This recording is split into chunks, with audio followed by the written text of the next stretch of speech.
Well, good evening and welcome to the debut episode of The Faithful Angelino, where we are going to be snarky and have a little bit of fun, all talking about the greatness of Los Angeles area sports. And you may say, well, James, come on, why Los Angeles? And I think the answer is kind of obvious. We got a lot of rings, even now, even last week. So yeah, we're going to pump our chests out over here. Tonight we're going to talk about the Los Angeles Kings a little bit. By the way, be sure to clickety-clack on that like button or subscribe button. We are trying to build a following here. Now, you may say hockey, gee, that's a great way to build a following. Yeah, well, there's a reason that I'm not talking about the Super Bowl right now. That's because the Super Bowl, well, that was a week ago, and I'm sure you knew who won, even if you spent the entire game and the after party getting blitzed on the Death Row Records tour bus. I'm pretty sure you knew how that game went down, so I don't need to tell you how it went down. But a couple of things I want to bring to mind. First of all, big shout out to Dr. Dre for disrespecting Suge Knight during the halftime show. You, sir, have guts. I would never in a million years do that to Suge Knight. That sign in the middle of the stage, Tab's Burgers, where Suge allegedly murdered a guy and is now serving time in the pen. Well done, sir. Well done. Let me tell you something about, I've never met the man, Suge. Don't want to meet the man either.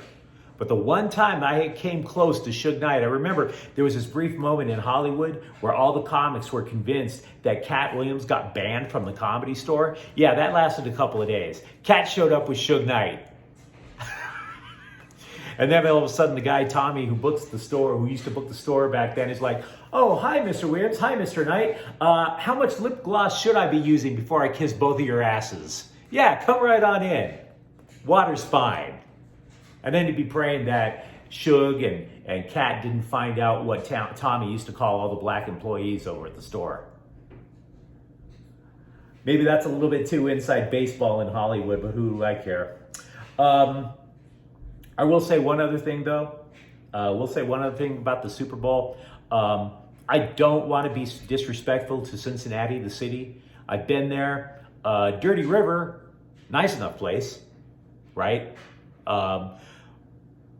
And so I also like a lot of the players on the team. But I do want to be keeping it real here. You can complain about the referees all you want. We can go through the X's and O's, this, that, and the other, but you guys are guilty of relying on Eli Apple. Known quitter, Eli Apple. You relied on that guy to come through in the clutch. That was your funeral right there. That dude quit on the Giants when he was drafted. That guy used to get beaten the daylights out of anytime the Rams used to play the Saints. And now with the world championship on the line, you decide to stick a known quitter on the most complete wide receiver in the game. Good job. Well done.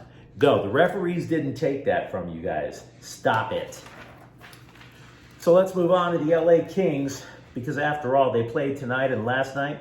The big thing with the LA Kings, they started to rebuild their team after tearing it down when they had their run from a couple of Stanley Cups.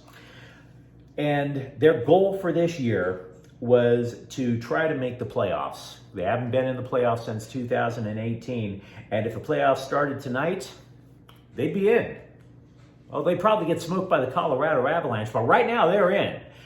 So they're definitely ahead of schedule. And that includes the fact that the Kings have, according to the Athletic website, the number 2 minor league system in all of the NHL. So this franchise is loaded for bear. And they haven't even gotten all of their good young players up yet. And if the playoffs started, they'd be in.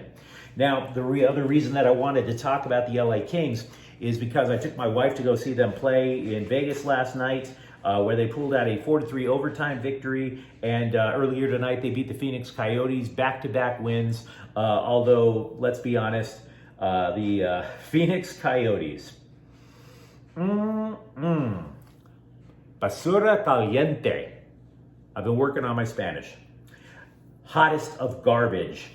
So for the next couple of minutes, let's talk about what is good about the LA Kings and what is not so good about the LA Kings.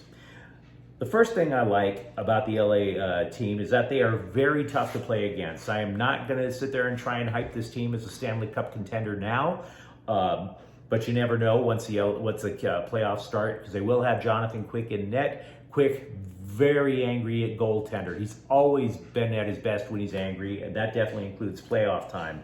But for now, the Kings have definitely bought into what the coach is selling. Last night out in Vegas, fell behind 2-0. They did not blink. Didn't blink. Even they didn't even lead the game until they scored the game winner in overtime. Even though Vegas added through trade, arguably one of the best centers in the game in Jack Eichel. Didn't matter. I also like Sean Durzi. If you've been watching the Kings on a regular basis, you've noticed how this guy, who has only been called up to the NHL, I think in December, he was pretty much an afterthought in a trade in 2019 where the Kings sent out beloved defenseman Jake Muzzin. Durzi had a couple of assists over the last couple of days, including the game winner in overtime that was just jaw-dropping. That game winner went to Adrian Kempe. Adrian Kempe, who is now one of the hottest scorers in the NHL, 23 goals so far this year, scored twice in Vegas, twice in Phoenix tonight. Definitely on a roll. This is one of those guys, when you're trying to be young and moving on up, you need somebody to take command. You can have all the top draft picks you want, but you need somebody to take command. And right now, it's Adrian Kempe. What I also like about what LA is doing is they are mixing and matching. They are slowly cycling up and down all these rookies and minor leaguers that they have to mess around with. The Kings lately, they've had three or four of these young guys in there. The centerpiece, of course, Quinton Byfield. Last night, he got himself a couple of shots. Blake Lizotte slotted as the fourth line center, proving to be very effective there. He got a couple of shots. And Kaliev, 3 shots last night. The thing that you should understand is they're balancing. McClellan is balancing what they're doing. They're each getting only about 10 to 12 minutes as a cap. So they're not having too much thrown at them. Okay, Lizotte, 4th-string center, not going to get a lot of time. Byfield, number 3, not going to get a lot of time. They're still allowing their top 2 lines, which have NHL experienced players, get the majority of the time. Finally, the fourth rookie that I shouldn't call him a rookie anymore. I've seen him play for a couple of years. Mikey Anderson, who has been up there for a couple of years. He's now averaging 24 minutes. That is more than a third of the game. And he is a much needed stay-at-home defenseman because he is paired with Drew Doughty. Drew Doughty, which I'll get to in a little bit. Drew Doughty has always been the type of defenseman willing to take a risk. Even when Drew Doughty was at his best, he was always paired with a classic stay-at-home defenseman, such as Robin Regehr, a couple others whose name escaped me right now. So these youngsters are just the tip of a massive iceberg for Los Angeles. That's one of the reasons why you're going to see the national press has been foaming at the mouth over how deep the Kings are, and we are only now starting to see that come to fruition. What I don't like, I'm not sure I like Drew Doughty as much as I used to. Now, I think Drew Doughty is a clear Hall of Famer, and it wouldn't even surprise me if in a few years they put a statue of him outside of Crypto.com Arena. But it's one thing to be in your teens and your early 20s and to make these risks. You, sir, have played over 1,000 NHL games. You've got to start making better decisions because your youth is no longer there. You cannot afford, in my arrogant opinion, you can't afford to be doing that anymore. He took a penalty last night in Vegas that led to a goal. The Kings are not good in special teams play at this moment. The other thing that I don't like, but I can live with, they don't hit. I've seen the Kings play earlier this year at a home game. They were playing Montreal. Montreal is not a good team at all. And there was this one yokel somewhere in the arena screaming, hit somebody, hit somebody. Kings never did. The old Kings, the one that 2 Stanley Cups, they played a heavy game. They hit anything that moved. Their idea was to wear you down, especially during the playoffs. This team, they got out hit by Vegas. Vegas is not a heavy team. They got out hit tonight by Phoenix. Same story. Some of this depth that they have in their farm system, in my opinion, might get dealt for somebody who's got a bit of a chip on his shoulder. Hockey is a chippy game. They are going to need that. The other thing that I'm not a big fan of is a person who was supposed to be the centerpiece of the aforementioned Jake Muzzin trade. He was a draft pick out of that trade, Tobias Bjornfoot. The man conceded 2 goals, 1 each in the last, or rather he was on the ice for a goal last night in Vegas, so he was a -1, not that plus minus is everything. But then he conceded a goal to Phoenix tonight. It bounded off of his own skate. Not a good look, especially if you're going to be somebody that is basically potentially one of the heir apparents to Doughty. So, just to repeat, we have ourselves a ring with the Rams, but we don't necessarily need to break all of it down.